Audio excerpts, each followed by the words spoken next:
Yo, what's up mga katikman? So, dito tayo ngayon sa Linderson Arcade. Yan, dala natin si Lance, ang ating PCX. So, papalinis lang tayo ng ating helmet kasi medyo nangamoy ng mga tagulan. So, ito, Pure Protect mga idol. Wow. Turo ko sa inyo kung paano. Click to clean. Tapos, paper bill. Tapos lagay natin yung pera mga idol. Yun. Tapos magbubukas na yan. Yun. Tapos sasama natin yung gloves kasi medyo nangamoy din yung gloves eh. Yan. Bango sa loob. So close natin. Yun.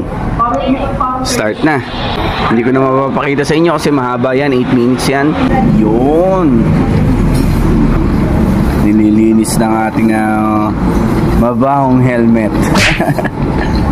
So ayan guys, Pure Protect mga idol cleaning vendo machine. 24 hours to dito mga idol. Nandito lang tong machine.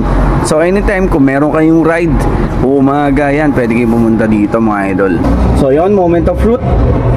Tingnan natin kung mabango. Bango. Grabe. Parang bago. Bango. Ayos.